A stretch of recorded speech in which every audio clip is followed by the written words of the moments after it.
Kak Sari, kakakmu yang pertama, menikah dengan anggota DPR. Lalu, kakakmu yang kedua menikah dengan seorang pilot. Sementara kamu, malah milih jadi babu kayak gini? Memalukan, lulus sekolah kerjanya cuma jadi babu, cibir pamanku sebelum menghisap sebatang rokok yang terselip di bibirnya. Aku menatapnya dengan wajah malas. Izinkan aku pergi kalau Anda tidak suka saya seperti ini. Enak saja. Kamu harus balas budi. Pamanku menyemburkan asap ke udara, kemudian menyesap secangkir kopi yang berada di atas meja. Kalian yang seharusnya sadar diri dan pergi dari rumah ini, sindiriku telak. Paman menggeram. Menyerotku dengan tatapan tajam. Kami yang telah membesarkanmu hingga seperti ini, mana sopan santunmu terhadap orang tua? Kalian di sini hanya numpang. Aku membalas tatapannya dengan pelototan tajam. Jadi, siapa yang gak punya sopan? Paman Aji adalah kakak dari almarhum ayah.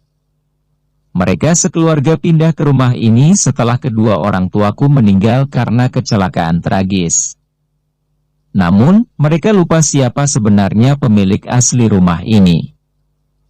Mereka seperti penjajah. Sekumpulan keluarga Aji mumpung yang memanfaatkan situasi untuk menikmati kemewahan, dengan kedok mengurusi anak yatim sepertiku.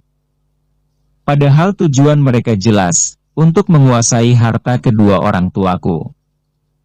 Sejak kecil, aku sudah diperlakukan selayaknya seorang babu oleh keluarga ini. Pantas bukan, jika ucapanku terkesan melawan.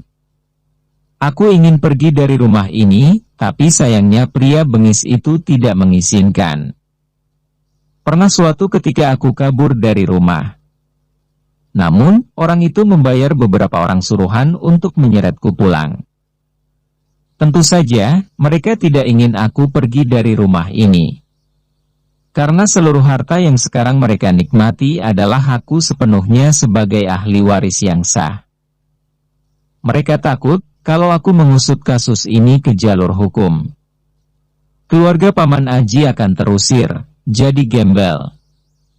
Karena itu mereka mengawasi pergerakanku dengan ketat. Agar tidak macam-macam.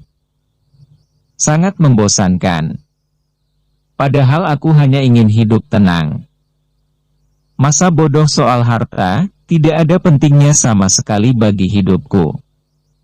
Aku sudah sangat tersiksa hidup dengan mereka yang sok baik di depan orang-orang, tapi menusuk dari belakang. Aku hanya ingin pergi. Pergi ke pelukan Bos Erwin contohnya. Udahlah, gak usah banyak bacot. Aku capek, baru pulang kerja. Dasar. Gak punya sopan santun, bentak Paman Aji.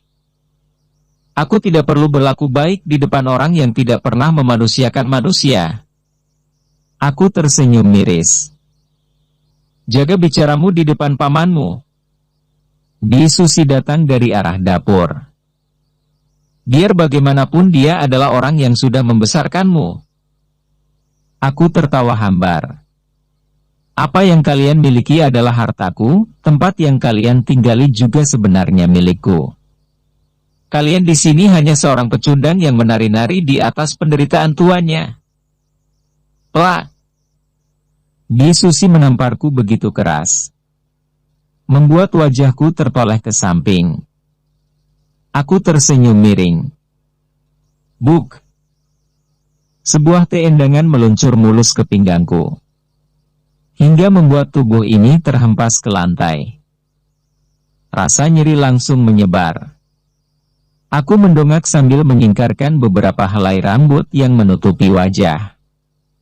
Kembali tersenyum manis, sebagai ucapan terima kasih atas perlakuan mereka. Meski pinggangku rasanya sakit luar biasa. Ya, kalian hanyalah seorang pecundang yang menari-nari di atas penderitaan majikannya. Kurang ajar. Paman Aji yang sudah tersulut emosi langsung menentengku berkali-kali. Dengan sekuat tenaga, sampai dia lelah. tidak mempedulikan aku yang tergolek lemah di atas lantai. Tak usah ditanya bagaimana sakitnya teendangan itu. Bahkan sekarang, seluruh tulang-tulang di tubuhku terasa remuk. Namun aku hanya tertawa. Menertawakan kelakuan mereka. Aku bisa saja melaporkan kalian ke polisi Bajing En. Aku bisa saja mengusir kalian dari rumah ini.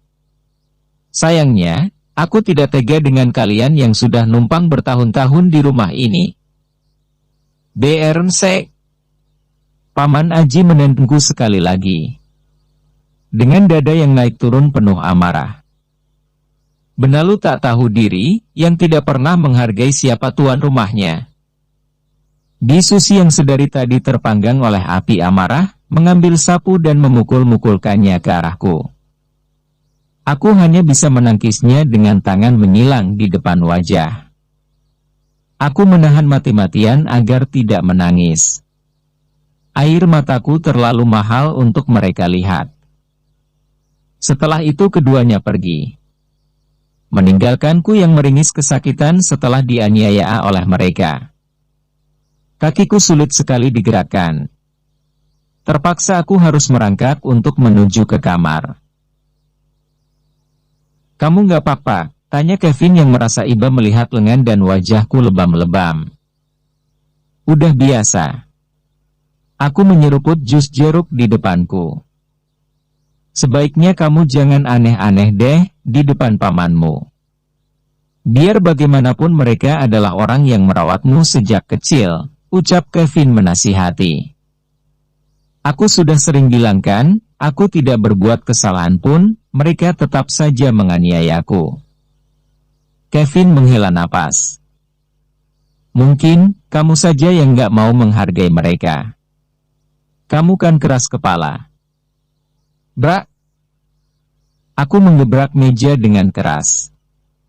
Hingga pengunjung lain yang ada di kafe itu menoleh ke arah kami. Kok bisa sih? Kamu gak pernah mau percaya sama apa yang aku omongin? Zahra, aku percaya. Kevin memegang tanganku. Tapi, aku cuma ingin merubah sikapmu menjadi lebih baik. Tidak keras kepala seperti ini.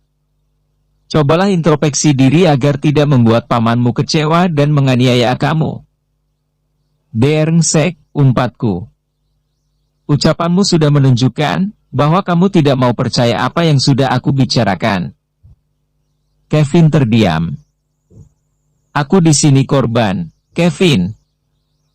Ya tapi, Kevin terdiam. Kamu cuma numpang di rumah mereka, jadi kamu harus nurut dengan peraturan mereka. Aku menggeram gregetan. Semua orang tahunya aku yang numpang di rumah paman. Padahal itu rumahku, rumah orang tuaku. Mereka yang numpang dan bertindak semena-mena. Kenapa sih tidak ada orang yang percaya kepadaku? Kenapa semua orang lebih percaya kepada keluarga itu? Bersambung.